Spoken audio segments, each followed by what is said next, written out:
से कंफर्ट आएगा कि हाँ हमको सर सारे क्लॉजेस याद है, हमको सारे पार्ट्स याद है, हमको सारे शेड्यूल्स याद है। तो गेट रेडी, क्यों बैठे हो खाली, बजाओ ताली, अब है क्लॉजेस रिवीजन करने की बारी।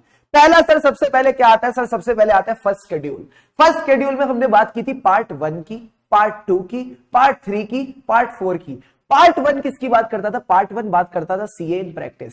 इसमें हमने सबसे पहले पढ़ा क्लॉज 1। क्लॉज 1 क्या कहता था, पहले समझते हैं। क्लॉज 1 कहता था अगर कोई चार्टर्ड अकाउंटेंट इन प्रैक्टिस है तो उसके बिहाफ पे कौन प्रैक्टिस कर सकता है, मैंने कहा दूसरा बंदा भी सीए इन प्रैक्टिस होना चाहिए, प्लस या तो उसका पार्टनर या उसका एम्प्लॉय, या तो उसका पार्टनर या उसका एम्प्लॉय, कोई और उसके नाम में प्रैक्टिस नहीं कर सकता। So let's say what the clause says. Clause says a CA in practice shall be deemed to be guilty of professional misconduct if he allows any person to practice in his name unless such other person is also a CA in practice।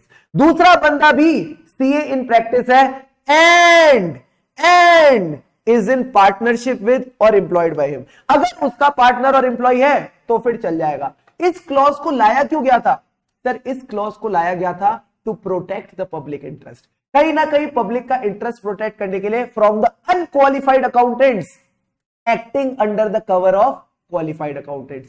Second thing, if the other person is his partner, if the other person is his employee, that person will be working under the control और supervision of CA in practice। दूसरा बंदा इसके control और supervision में काम करेगा, इसीलिए हम चाहते हैं कि सामने वाला बंदा CA in practice भी हो और या तो इसका पार्टनर हो या इसका एम्प्लॉय हो। यहां पे हमने कौन सा क्वेश्चन किया था सर, CA संत और CA पंत वाला क्वेश्चन हमने किया था कि पंत ने संत को अलाउ किया अपने नाम में प्रैक्टिस करने के लिए, बट संत को ना तो सैलरी मिलती थी ना कोई फीस मिलती थी, ना तो सैलरी मिलती थी ना कोई उसको शेयर ऑफ प्रॉफिट मिलता था, यानी ना तो वो एम्प्लॉय था ना तो वो पार्टनर था। क्योंकि एम्प्लॉय और पार्टनर नहीं था, इस वजह से clause 1 part 1 of first schedule में गिल्टी हुआ। तो क्लॉज 1 तो बड़ा सिंपल सा था।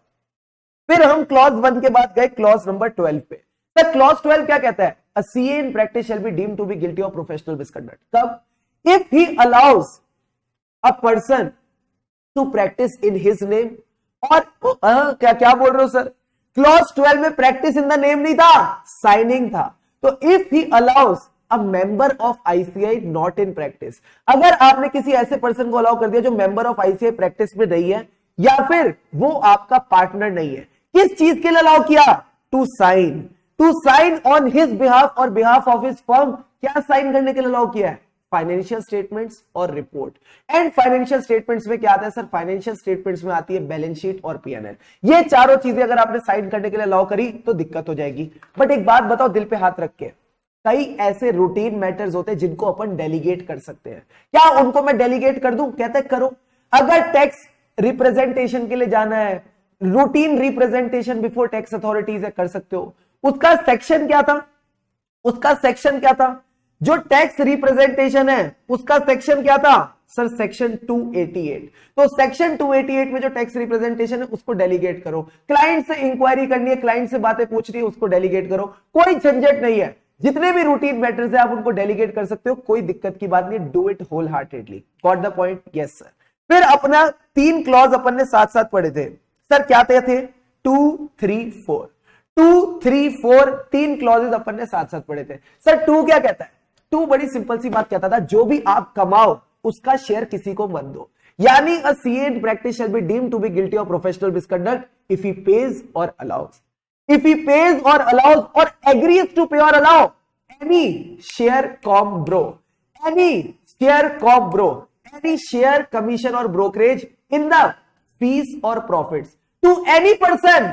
किसी को भी दोगे तो गिल्टी हो जाओगे other than member of ICI, इस पार्टनर, रिटायर्ड पार्टनर और legal representative of deceased partner. इन लोगों को आप दे सकते हो, साथ ही साथ member of professional body with prescribed qualification.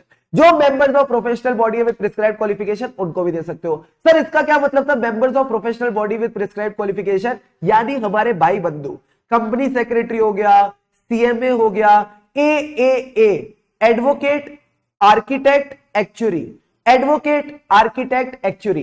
Advocate जैसा कौन है, मैंने कहा लॉयर, लॉयर को भी दे सकते हो। और हमारा और कौन कौन रह गया, मैंने कहा एमबीए रह गया, इंजीनियर रह गया, इनको भी दे सकते हो, इनको भी दे सकते हो। साथ ही साथ अगर किसी सोल प्रोप्राइटर की डेथ हो जाती है, अगर किसी सोल प्रोप्राइटर की डेथ हो जाती है, गो गोवा गॉन, तो क्या उसका लीगल हियर उसकी गुडविल मार्केट में सेल कर सकता है? कहते हैं हाँ, but the sale should be completed within 1 year of death. आपको आईसीआई का अप्रूवल भी लेना पड़ेगा सेल करने से पहले। साथ ही साथ क्या लीगल हियर और buyer of goodwill fees share कर सकते हैं? मैंने कहा नहीं, लीगल हियर और buyer of goodwill fees share नहीं कर सकते। इसके रिगार्डिंग हमने मिस्टर कुरैशी और मिसेस कुरैशी का एग्जांपल क्लास में डिस्कस किया था। और सर क्लॉज 3 आता है। क्लॉज 3 क्या कहता है? 2 में देते नहीं, 3 में लेना मत। 2 में देते नहीं, 3 में लेना मत। यानी अगर आपने एक्सेप्ट किया या एग्री टू एक्सेप्ट किया एनी पीओपी। सर पीओपी का क्या मतलब था? Any part of profits.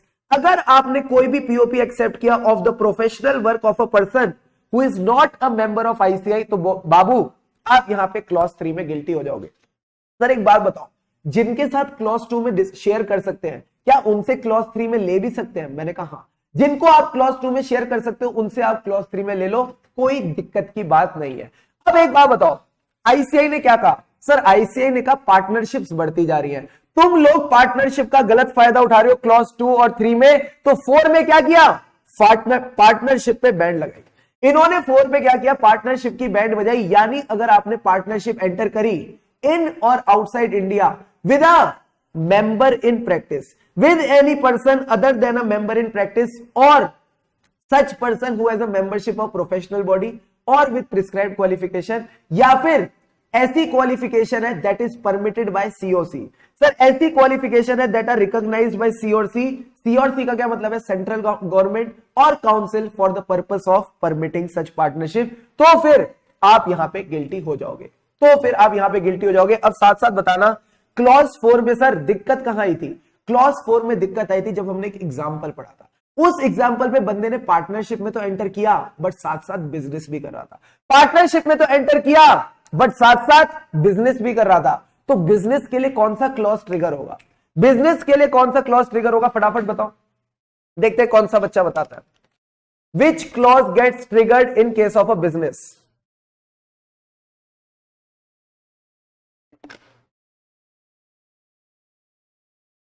बोलो रे बोलो प्यारे बच्चों।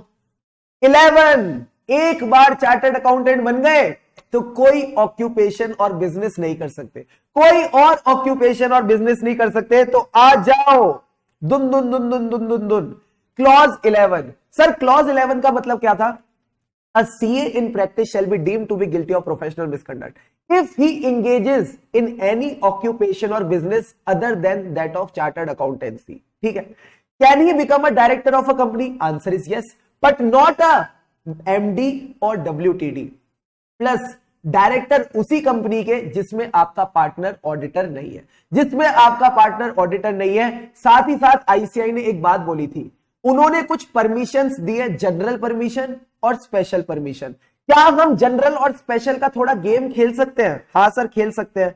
एक एक करके पूछूंगा, बताते जाना, एक एक करके पूछूंगा, बताते जाना। Is authorship of non professional books allowed? क्या नॉन प्रोफेशनल बुक्स की ऑथरशिप अलाउड है? Answer is yes, authorship of non professional books is allowed. मैंने कहा क्यों? क्योंकि ऑथरशिप में ओरिजिनल कंटेंट आता है। Very very good. क्या एग्रीकल्चरल एक्टिविटी अलाउड है? मैंने कहा हाँ। मेरा देश मेरा देश मेरा देश देश देश देश देश, मेरा देश बदल रहा है, आगे बढ़ रहा है। तो देश को आगे कौन बढ़ा रहा है? खेती बाड़ी। तो इन्होंने कहा सीए इन प्रैक्टिस को क्यों बैठे हो खाली, उठाओ हल और लग जाओ ज्योति करने। सर ज्योति का क्या मतलब है? कहीं ना कहीं आपने एग्रीकल्चर करना है। और सर और बताओ और क्या क्या कर सकते हैं? इसी तरह आप रिकवरी कंसल्टेंट बन सकते थे। और बताओ स्पेशल मैजिस्ट्रेट बन सकते थे, आप एमएलए एमएलसी बन सकते थे, member of legislative assembly, member of legislative council, आप नोटरी पब्लिक बन सकते हो, आप जस्टिस ऑफ द पीस बन सकते हो। तो इस तरह की जो अच्छी अच्छी चीजें वो कर सकते हो। क्या मैं प्राइवेट कोचिंग दे सकता हूं? हाँ सर प्राइवेट कोचिंग भी दे सकते हो, कोई दिक्कत की बात नहीं है। और बताओ सर और क्या क्या कर सकते हैं? तो ये सारी चीजें मैंने कहीं ना कहीं जनरल परमिशन में आपको बताई थी। अगर आप चाहो तो एक बार फटाफट इनको रीड कर लेना। ठीक है सर। स्पेशल परमिशन में क्या है? मैंने कहा जनरल के अलावा जो भी बिजनेस करना है उसके लिए स्पेशल परमिशन लगेगी। एग्जाम्पल अगर मैं कॉमोडिटी डेरिवेटिव्स में ट्रेडिंग करना चाहता हूं, दिस इज नॉट अलाउड। ये एक बिजनेस ट्रीट किया जाएगा। तो कॉमोडिटी डेरिवेटिव्स में ट्रेडिंग के लिए आपको स्पेसिफिक एंड प्रायर अप्रूवल लेना पड़ेगा आईसीआई का, ठीक है। अच्छा एक बात बताओ, जो एडिटरशिप है ये एडिटरशिप किसकी अलाउड है? सर एडिटरशिप मतलब धंधा बढ़ाना। Editorship is business, it is marketing business. तो editorship is only allowed for professional journals. ये सिर्फ और सिर्फ प्रोफेशनल जर्नल्स के लिए अलाउड है। इसके साथ साथ हमने एक एथिकल स्टैंडर्ड बोर्ड वाला पॉइंट डिस्कस किया था, वो ध्यान में रखना कि auditor of a subsidiary company can't become the director of the holding company. Sir ऐसा क्यों? एथिकल स्टैंडर्ड बोर्ड कहता है public conscience need to be kept ahead of the law, उसको आपको लॉ के आगे रखना है। एंड अगर आप ऑडिटर ऑफ सब्सिडरी को डायरेक्टर बना दोगे होल्डिंग का, तो his independence will be affected. साथ ही साथ हमने ये बताया था क्या आप एचयूएफ के कर्ता बन सकते हो? हाँ, हम एचयूएफ के कर्ता बन सकते हैं, बट रिमेंबर आप एक्टिवली बिजनेस में इन्वॉल्व नहीं हो सकते। आप एक्टिवली बिजनेस में इन्वॉल्व नहीं हो सकते। तो छोटी छोटी प्यारी प्यारी अपन ने डिस्कशन की थी क्लॉज 11 में। क्लॉज 11 में अपन ये डिस्कशन की थी, क्या सीए इन प्रैक्टिस बिकम कर सकता है MD of a company? The answer is it will be discuss tomorrow. ये हम कल की क्लास में डिस्कस करेंगे। It will be discuss tomorrow. एक स्पेशल केस है, नेक्स्ट क्लास में हम डिस्कस करेंगे जहां पे आप किसी कंपनी के एमडी बन सकते हो, ठीक है। वो अपन स्पेशल केस अगली क्लास में डिस्कस करके चलेंगे। तो यहां हमारा क्लॉज 11 कंप्लीट हो गया था। फिर हमने क्या पढ़ा सर? हमने पढ़ा क्लॉज नंबर 5। ये तो मुझे बिल्कुल भी पसंद नहीं है, आईसीआई पूछता नहीं और इसका कोई मतलब नहीं है। क्लॉज 5 को आप रीड कर लेना। फिर हमने पढ़ा सर क्लॉज 6 और 7। आहा, बड़े ही प्यारे, बड़े ही आनंदमयी क्लॉज। सर क्लॉज 6 क्या था? क्लॉज 6 कहता है स से 6 स से सॉलिसिट, स से 6 स से सॉलिसिट। यानी अगर आपने सॉलिसिट किया, आपने काम मांगा सर किससे? If you are soliciting your client or professional work directly or indirectly by CAPI. CAPI का क्या मतलब था सर? कैपी का मतलब था सर्कुलर, एडवर्टीजमेंट, पर्सनल कम्युनिकेशन और interview. Circular, advertisement, personal communication और इंटरव्यू। तो बाबू आप गिल्टी हो जाओगे, प्रोवाइडेड 2 एक्सेप्शन याद रखना। सर पहली एक्सेप्शन क्या है? क्या मैं काम मांग सकता हूं दूसरे सीए इन प्रैक्टिस से? कहता है हां, दूसरे सीए इन प्रैक्टिस से साड़ी अलाउड है। यानी nothing is prohibiting a chartered accountant from applying, पहले स्टार्ट करते हैं सिक्योरिंग, अप्लाइंग, रिक्वेस्टिंग और inviting work from another CA in practice और responding to the tenders. But tenders के बारे में एक पॉइंट याद रखना है, अगर ये tender exclusively for chartered accountant है तो minimum fees should be prescribe. अगर एक्सक्लूसिव नहीं है, ओपन टू ऑल, तो रिस्पॉन्ड करो, कोई रोकता नहीं है। क्या मैं ऐसे केस में अर्नेस्ट डिपॉजिट दे सकता हूं? क्या मैं ऐसे केस में अर्नेस्ट डिपॉजिट दे सकता हूं? हां, ऐसे केस में आप अर्नेस्ट डिपॉजिट दे सकते हो, कोई दिक्कत की बात नहीं। ऐसे केस में आप अर्नेस्ट डिपॉजिट दे सकते हो, कोई दिक्कत की बात नहीं है। साथ साथ क्लॉज 6 में हमने बहुत सारी बातें की थी। एक सीए रीअपॉइंट होना चाहता है एज ऑडिटर, उसको रीअपॉइंट नहीं कर रहे, तो उसका स्कोप ऑफ रिप्रेजेंटेशन क्या होगा? क्लॉज 6 में बताया। वेबसाइट की गाइडलाइंस क्या होंगी? क्लॉज 6 में बताई। एक चार्टर्ड अकाउंटेंट के घर में शादी है, कोई रिलीजियस सेरेमनी है, उसका इनविटेशन कार्ड वो सिर्फ अपने रिलेटिव्स को, अपने क्लाइंट्स को, अपने फ्रेंड्स को दे सकता है। अगर मेरा कोई दोस्त है जो कि चार्टर्ड अकाउंटेंट है, उसने अपने किसी क्लाइंट से मुझे मिलवाया, तो क्या उस क्लाइंट से मैं डायरेक्टली काम एक्सेप्ट कर सकता हूं? मैं कहूंगा नहीं, मैं डायरेक्टली उस क्लाइंट से काम नहीं कर सकता एक्सेप्ट, मैं कहूंगा मेरे दोस्त के वाया वाया हो, जो मेरा दोस्त प्रैक्टिसिंग सीए उसके वाया वाया हो, मैं उससे डायरेक्टली काम एक्सेप्ट नहीं कर सकता। टेलीविजन और मूवी क्रेडिट, आखिरी में डायरेक्टर का नाम आता है, म्यूजिक डायरेक्टर का नाम आता है, क्या सीए का नाम भी आ सकता है? हाँ, सीए का नाम भी आ सकता है, कोई दिक्कत की बात नहीं है। क्या सीए अपना नाम टेलीफोन डायरेक्टरीज में डलवा सकते हैं? हाँ सर, टेलीफोन डायरेक्टरीज में डलवा सकते हैं, कोई दिक्कत की बात नहीं है। तो ऐसी छोटी मोटी प्यारी प्यारी बातें डिस्कस की थी, तो आप एक बार क्लॉज 6 से उसको रीड करके चल सकते हो। फिर हमने डिस्कस किया सर क्लॉज 7। क्लॉज 7 क्या कहता था? क्लॉज 7 कहता था 2 चीजें जब आप गिल्टी हो जाओगे। A CA in practice shall be deemed to be guilty of professional misconduct if he advertises. Sir, advertises क्या? Either the professional attainments or services, or uses any designation other than that of CA, or any degree allowed by the central government, or any other qualification or professional body that is permitted by the central government or council, वो भी आप use करके चल सकते हो। वो भी आप यूज करके चल सकते हो। You can also advertise through a write up. सारे बच्चे बताओ, जो हमारे राइटअप का फॉन्ट है, जो हमारे राइटअप का जो फॉन्ट है, उसका फॉन्ट साइज कितना हो सकता है? That font size should be up to what? अब तुम्हारा क्वेश्चन आ गया, अब तुम्हारा क्वेश्चन आ गया, chocolate question of the day. जिस बच्चे ने सबसे पहले बताया उसको आज की चॉकलेट जाएगी। फटाफट बताओ। सबसे पहला आंसर दिया है किसने? ओ माय गॉड, सबके आ गए, सबके आ गए, बट सबसे पहले जवाब दिया, अरे रुक जाओ रुक जाओ रुक जाओ रुक जाओ, ये आ गया, ये आ गया, पायल भगवानी। पायल भगवानी को जाता है आज की chocolate. So Payal please remember to message me after the class, आज की चॉकलेट आपके नाम। अब सर अगला क्वेश्चन, क्लॉज 8।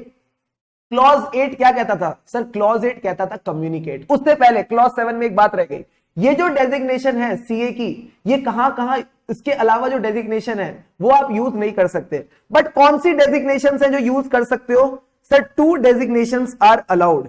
एक तो रजिस्टर्ड वैल्यूअर,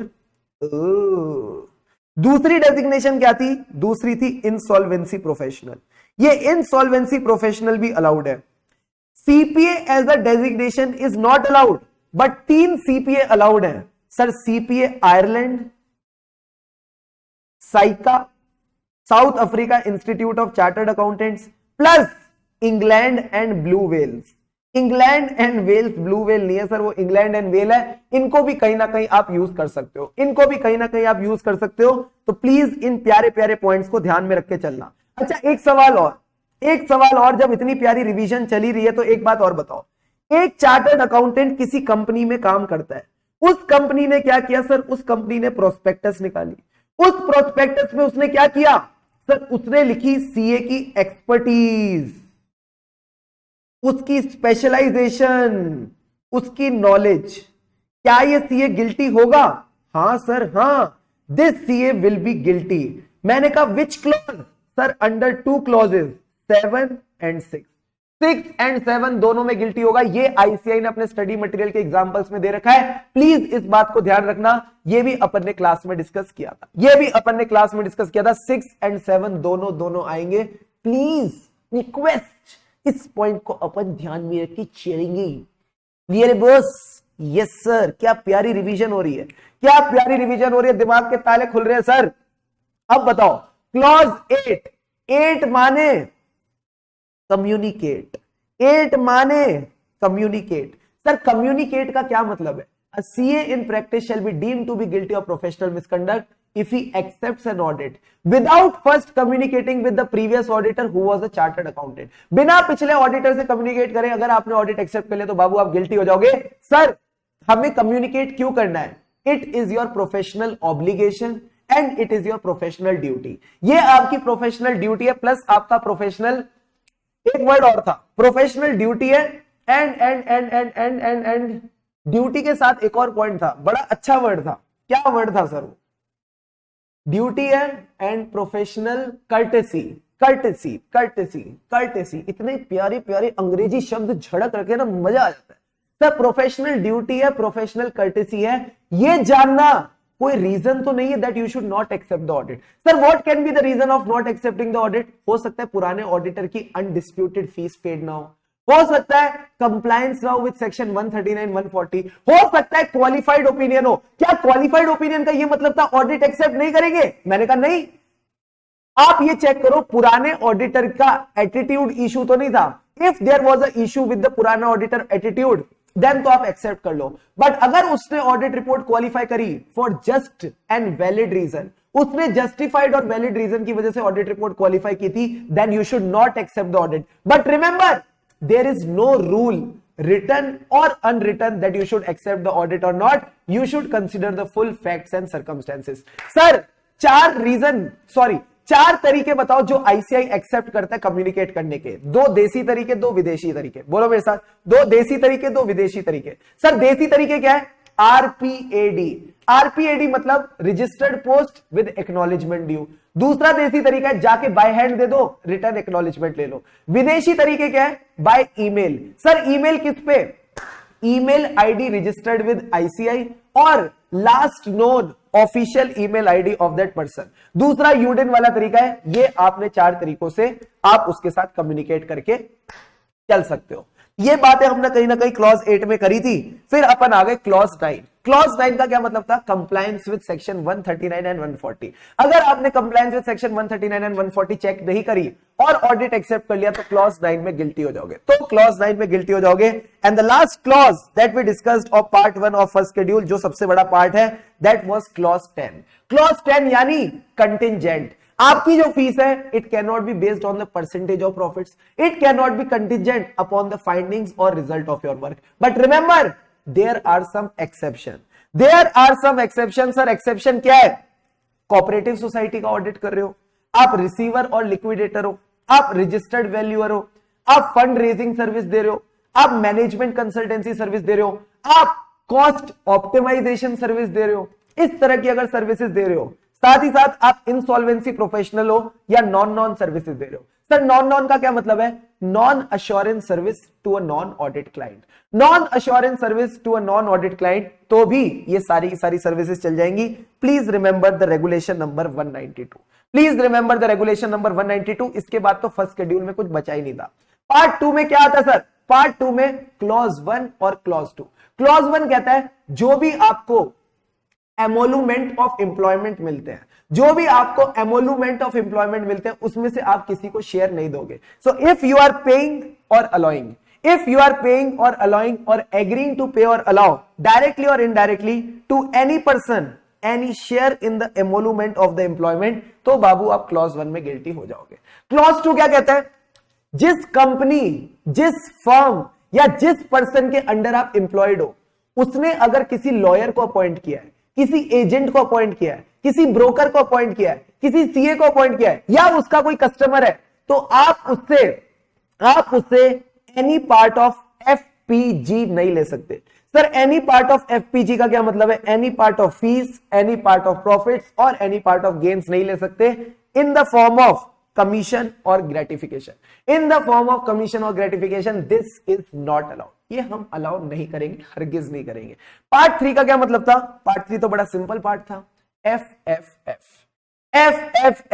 आप फेलो नहीं हो, अपने आप को फेलो कहते हो। क्लॉज 1। आप फेल हो जाते हो। सर फेल किसमें? To supply the information called for, to comply with the requirements asked for by ICI, उसका काउंसिल, उसकी कमिटियां, body, DD, DC, appellate authority और क्वालिटी रिव्यू बोर्ड, तो आप क्लॉज 2 में गिल्टी हो जाओगे। क्लॉज 3 क्या कहता है? False information. False information under the provisos of clause 6 and 7। False information under the provisos of clause 6 and 7 यानी while inviting the professional work from another CA, while responding to the tenders or inquiries, while advertising through a write-up or anything under clause 6 और 7, अगर आपने false दी तो clause 3 में guilty हो जाओगे। Part 4 was other misconduct, यानी अगर आपको imprisonment हो जाती है up to 6 months तो clause 1 plus clause 2 which is a very very important clause। ये क्या कहता है? In the opinion of counsel, in the opinion of counsel you have done any activity that brings disrepute to the profession or the institute, then again you will be guilty under clause 2। इसके साथ एक मक्खन वाली line. Sir मक्खन वाली line क्या कहती है? Chartered accountant, a chartered accountant is expected to maintain highest standards of integrity even in his personal affairs. Any deviation, come on, any deviation from these standards will expose him to disciplinary action। साथ के साथ आपने वो line भी लिख के चलनी है, साथ के साथ आपने वो लाइन भी लिख के चलनी है। जल्दी से बताओ, क्या फर्स्ट शेड्यूल के सारे क्लॉजेस ठकाठक क्लियर है? Please tell me, is the first schedule all clauses clear to all of you? अच्छे से दिमाग में बैठ रहे हैं? याद आ रही है जो बातें अपन ने इस पूरे हफ्ते डिस्कस करी है?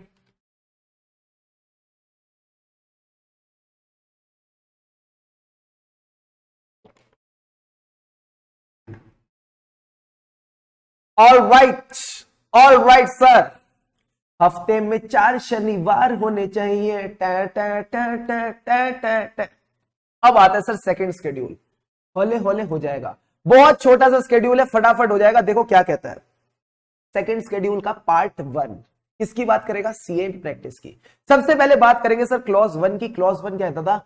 1 नंबर कॉन्फिडेंशियलिटी। देखो कुछ अलग बात नहीं कहता, और याद रखना भी मुश्किल नहीं है, सीधा बोलता है सर 1 नंबर कॉन्फिडेंशियलिटी, यानी a CA in practice shall be deemed to be guilty of professional misconduct कब? If he discloses the information acquired in the course of professional engagement to any person other than his client. Client के अलावा किसी को भी अगर इसने information disclose कर दी, then he will be guilty unless he has taken the permission of the client, he is permitted by the client or required by the law for the time being in force. अगर law की requirement हो तो disclose कर सकता है, इतनी सी बात clause 1 ने लिखी थी। सर क्लॉज 2 क्या था? क्लॉज 2, पहली बात तो 2 नहीं है, तमीज से बोलो, ये 2 नहीं 2 है। सर 2 का मतलब क्या था? कोई भी report on examination of financial statement देने से पहले, कोई भी report on examination of financial statement देने से पहले एग्जामिन तो कर दो। सर एग्जामिन कौन करेगा? या तो आप, या आपका पार्टनर, या आपका एम्प्लॉय, या कोई और सीए इन प्रैक्टिस, या कोई और सीए इन प्रैक्टिस। इन चारों में से कोई भी एग्जामिन करेगा तो चल जाएगा, इन चारों में से कोई भी एग्जामिन करेगा तो चल जाएगा। अब आता है sir clause number 3। Sir clause 3 किसकी बात करता था? ईओई। ईओई का क्या मतलब था? सर क्लॉज 3 कहता था if you are permitting your name और the name of your firm, if you are permitting your name or the name of your firm to be used in connection with a EOE, estimate of earnings. Sir, these earnings are estimated. These are contingent upon future transactions and you are doing this in such a way that the other person is believing in a manner that it may lead the other person to believe that he vouches for the accuracy of the forecast. कहीं ना कहीं आप forecast की accuracy को vouch कर रहे हो तो बाबू आप गिल्टी हो जाओगे। सर इसका मतलब क्या हम प्रोजेक्टेड रिपोर्ट्स नहीं दे सकते? दे सकते हो, बट 3 चीजें लिखनी पड़ेंगी। बस सर हमको पता है, बस हमको पता है। सर बस का मतलब क्या था? Basis of forecast, assumption used and source of the information। बस का मतलब था basis of forecast, assumption used, source of the information। साथ ही साथ आप ये लिखेंगे that you don't vouch for the accuracy of forecast. आप इसकी एक्यूरेसी को वाउच नहीं करते, इतनी बात आपने बस लिख के चलनी है, प्लीज इतनी सी बात लिख देना, ठीक है सर। क्लॉज 4 क्या कहता था? क्लॉज 4 नहीं, ये 2 स्क्वायर है। ये क्लॉज 4 नहीं, ये 2 स्क्वायर है, यानी पहला 2 किसका? 20% का। 20% यानी substantial interest. That means a CA in practice shall be deemed to be guilty of professional misconduct if he expresses an opinion. Expresses an opinion on the financial statements of an entity in which he, his partner or his firm has substantial interest. अगर substantial interest है तो आप opinion नहीं दे सकते। इसी तरह अगर आप किसी कंपनी के इंटरनल ऑडिटर हैं तो आप उसके स्टैट्यूटरी ऑडिटर या टैक्स ऑडिटर नहीं बन सकते।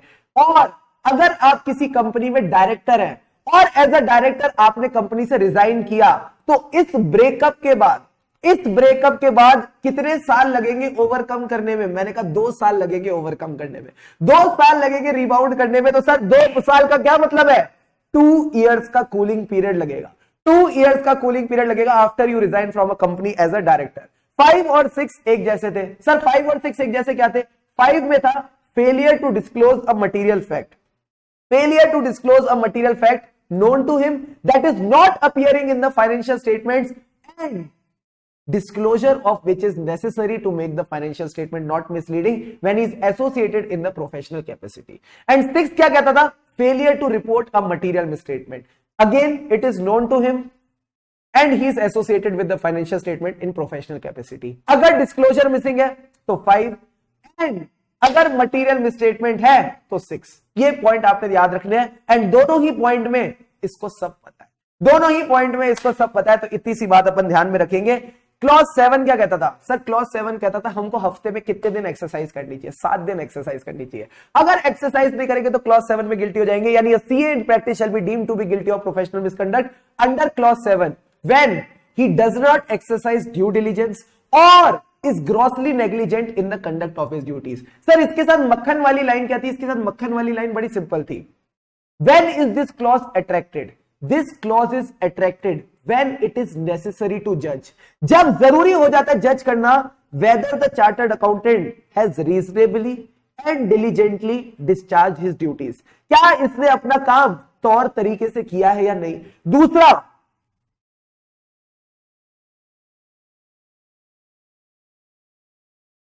नेग्लिजेंस का मतलब क्या है? नेग्लिजेंस का मतलब क्या है sir? It has a wide meaning. It covers everything from the frontiers of fraud to collateral minor negligence. Frontiers of fraud से लेके छोटी छोटी गलतियों तक इसको कवर करते हैं। 7th क्लॉज में सर हमको क्या करना है? आपने बस इस शीट को रिवाइज करना है। क्लॉज 7 में बस आपने इस शीट को रिवाइज करना है। जो क्लॉज 7 में मैंने आपको केसवानी के किस्से लिखवाए हैं, जो क्लॉज 7 में मैंने आपको टेक्निक्स दी हैं, बस आपने उन टेक्निक्स को रिवाइज करना है। कहां गई सर टेक्निक्स? किथे गई सी? जितनी टेक्निक लिखवाई थी वो किथे गई सी? ये रही। अरे कहां गई? जुगाड़ फीट शुभम केसवानी। इन जुगाड़ों को बस आपने रिवाइज करके चलना है। और जो मैंने नोट्स में पॉइंट्स दे रखे हैं उनमें जो भी मैंने रीड करने को कहे थे उनको रीड करना। बाकी पॉइंट्स को जहां इंपॉर्टेंट लिखवाया उनको आप ध्यान में रख के चलेंगे, उनको आप ध्यान में रख के चलेंगे। Yes sir. क्लॉज 8 क्या कहता था? क्लॉज 8 कहता था आपके पास सफिशिएंट एविडेंस होना चाहिए ओपिनियन एक्सप्रेस करने के लिए, और its exceptions are sufficiently material to negate the expression of opinion। यानी जो उसका इंपैक्ट है वो मटीरियल और परवेसिव है, then you should disclaim your opinion. But आपने ओपिनियन अगर डिस्क्लेम नहीं किया तो फिर आप गिल्टी हो जाओगे under clause 8। Then come sir clause 9। 9 क्या था? पिछला वाला 9 क्या था सर? पिछला वाला जो क्लॉज 9 था वो कहता था कंप्लायंस विद सेक्शन 139। ये कहता है कि अगर आपने कंप्लाई नहीं किया किसके साथ? स्टैंडर्ड्स ऑन ऑडिटिंग के साथ। स्टैंडर्ड्स ऑन ऑडिटिंग को हम यहां पे क्या बोलते हैं? गापा। सर गापा का मतलब क्या है? Fails to invite the attention to material departure from GAAP, तो फिर सीए इन प्रैक्टिस गिल्टी हो जाएगा।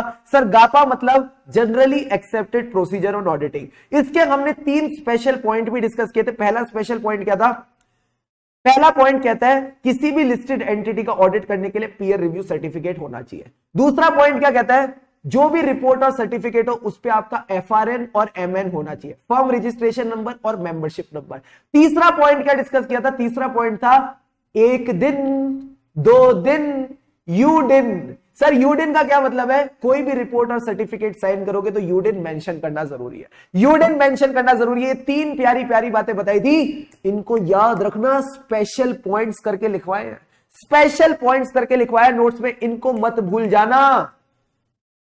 अब सर क्लॉज 10। पिछली बार क्या था?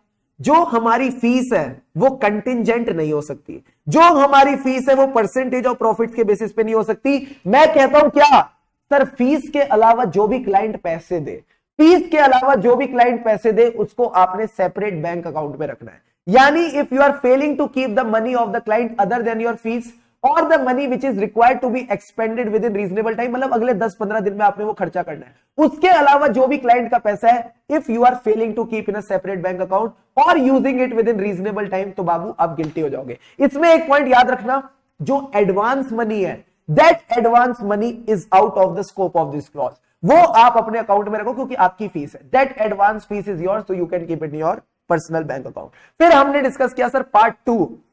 पार्ट 2 में कितने क्लॉजेस हैं? पार्ट 2 में है 4 क्लॉजेस। इसमें जो इंपॉर्टेंट क्लॉजेस है वो मैं आपको बता देता हूं, क्लॉज 1 एंड क्लॉज 3। 1 और 3 के साथ काम चोरी मत करना। 1 क्या कहता है? Contravention of PRG. Sir PRG means any provision of the act, regulations और गाइडलाइन। जो गाइडलाइन है वो हम नेक्स्ट क्लास में स्टार्ट करेंगे, काउंसिल जनरल गाइडलाइन। प्रोविजन का मतलब है इस एक्ट के जितने भी सेक्शंस हैं। रेगुलेशंस का मतलब है जो भी अपन अलग अलग से रेगुलेशन पढ़ते हैं। इसमें आपने बस एक बात ध्यान रखनी है, अगर किसी आर्टिकल असिस्टेंट के साथ गलत हो रहा है, किसी आर्टिकल असिस्टेंट को लेके पंगा हो रहा है, तो 99.99% चांस है कि क्लॉज 1 ही अट्रैक्ट होके चलेगा। क्लॉज 2 क्या कहता था? कॉन्फिडेंशियलिटी मेंटेन करनी है even as a employ. Clause 3 क्या कहता था? If you are including in any सिर्फ। सर सिर्फ का मतलब क्या था? स्टेटमेंट, इंफॉर्मेशन, रिटर्न और फॉर्म सबमिटेड टू आईसीआई, उसका काउंसिल, उसकी कमेटियां, बॉडी, डीडी, डीसी और एपेलेट अथॉरिटी और any quality review board, particulars knowing them to be false. आपने ऐसे पर्टिकुलर्स इंक्लूड करें जो आपको पता है गलत है, तो फिर ये आप यहां गिल्टी हो जाएंगे। एंड हमने यहां पे एक चीज डिस्कस की थी, जब भी फॉल्स इंफॉर्मेशन की बात होती है क्लॉज 3 ही आता है। जब भी फॉल्स इंफॉर्मेशन की बात होती है क्लॉज 3 ही आता है, तो इस क्लॉज को भी आप ध्यान में रखेंगे। 4 था फ्रॉड। 4 था फ्रॉड, यानी अगर आपने क्लाइंट के पैसे को इम्बेजल किया, डेफलकेट किया, तो क्लॉज 4 में गिल्टी हो जाएगा। तो फिर क्लॉज 4 में गिल्टी हो जाएगा। एंड पार्ट 3 क्या कहता है? If there is a imprisonment of more than 6 months, If there is a imprisonment of more than 6 months, then you will be guilty under part 3. Then you will be guilty under part 3. सारे के सारे clauses revise, सारे के सारे clauses classic तरीके से revise कर लिए।